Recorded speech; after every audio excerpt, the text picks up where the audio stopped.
I'm in Vilnius at the Shakespeare Hotel, and I have the pleasure of meeting Laima Hood, who is from America, but originally was born in Lithuania. Was it Vilnius? Kaunas. Kaunas, okay. So tell me about the early memories you have before, well, as the Russians came into Lithuania. We left in July of 49 and traveled from Zarasai, which is on the eastern coast of Lithuania, to the west, crossing the border in 1944 in October, where my sister was born, a half an hour before we left Lithuania, my youngest sister. Right. We traveled back and forth as refugees. Was this by train, on foot? Carriage, a horse-drawn carriage. Oh, wow. But somewhere along the line, the horse and carriage were lost, and most of the traveling was on foot, by train, by whatever transportation was available.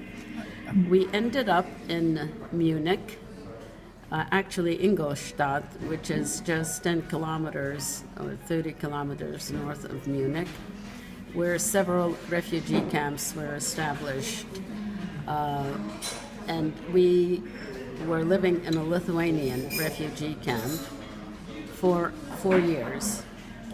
In 49, we came to America. By boat? By boat. And October 8th, we arrived in New York. Through Ellis Island? No. No? No more. No more Ellis Island. Oh, right. My father had an older brother in Chicago, and we were planning to go we arrived here under the auspices of the Catholic Charities Conference, CCC, and we were supposed to go to Kansas. A priest was our sponsor. They had to have, for refugees to come in under the Truman's doctrine, I believe, is that you had to have a sponsor. And our sponsor was a priest somewhere in Kansas. When we arrived, the Red Cross informed us that the priest was dead, and he was just used as an entry point. So there were people from our DP camp, from Ingolstadt, who met the boat, that knew we were coming, that there were some people from our DP camp, and they encouraged us to stay in New York overnight or 2 nights, because there were 4 small children. My brother was 2, he was born in Germany. My sister, who was born on the road, and my other sister. So there were 4 of us. My grandmother. On the road? Oh my God. Would they have been stateless? Yeah. Well, since she was born in Lithuania half an hour before we left, so... She was Lithuanian. She was Lithuanian. So they encouraged us to stay, to rest, because the trip to Chicago would have been another 24 hours or so at that time. And my father had not had contact with his brother. He was very much older than my father. So we stayed, and the following 2 days later, my mother and my aunt got jobs in an electronics factory doing piecework. So that's how you ended up in New York? That's how we ended up in New York. And you never got to Chicago? Never got to Chicago. And you've never regretted it? No. No. No, I love New York. I wouldn't live anywhere else but I don't New York. blame you. It's one of my favorite cities. And you today work as the treasurer of the New York City chapter of the... tell me about this. Well, the Lithuanian American Community was...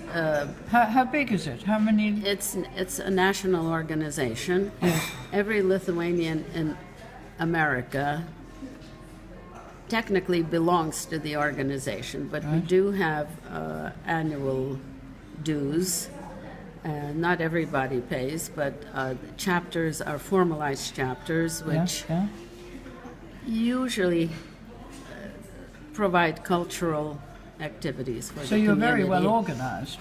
Yes, extremely well organized. There is a board of directors. Every chapter has a board of directors that sends to the national meetings once a year. There is a national meeting of the board of directors. There are 60 at the present time. 60. Are you in touch with the South African Lithuanians? No.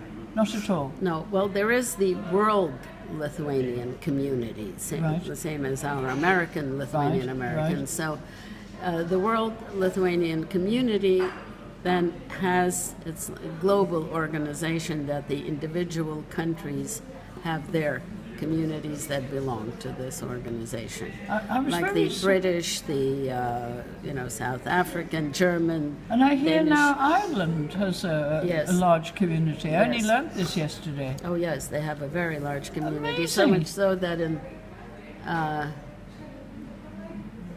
Glasgow, no, that's Scotland. No, in Ireland. Ireland, Dublin. Galway. Oh, Galway. Uh-huh. There was a newspaper published, and I was in a bookstore, and there it was, a Lithuanian newspaper. So it's obviously, yeah. There are a lot that they could publish a newspaper. Gosh. So we ended up in New York.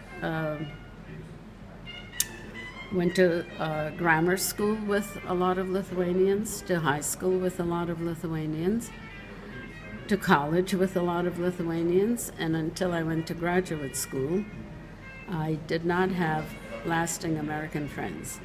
My first good friend, with whom we're still close, is an American, Rita, who I met in graduate school.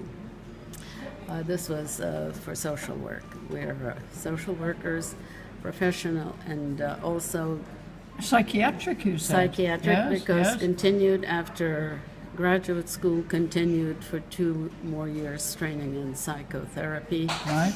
Working with families and children, primarily with middle-class community. It was a community mental health clinic. You didn't marry a Lithuanian, though? No. I decided quite early that I did not find anyone who would I want to.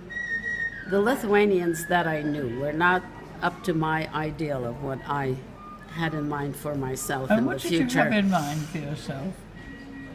Go on. I had tell me. had a career. Yes. Career was important. Travel was important. Yeah.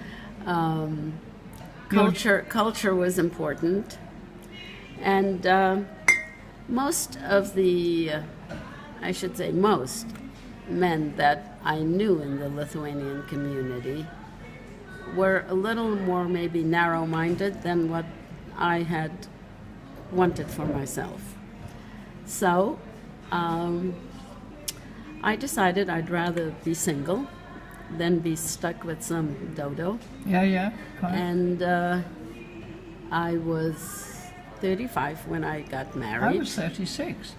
So, and that's a the good other age thing, to get married. The other thing is, I never wanted to be very much a mother, but a stepmother. Yes. Simply because the stories, as I was growing up, there were the grim fairy tales, very grim, and all these horrible stepmothers. And I could never understand how these women were such mean stepmothers. I was called a step monster, or Cruella de Vil by my stepson. Well, needless to say, we didn't get on. But we'll have to go to part 2 because we've got to close now. So we'll go to part 2 in a minute.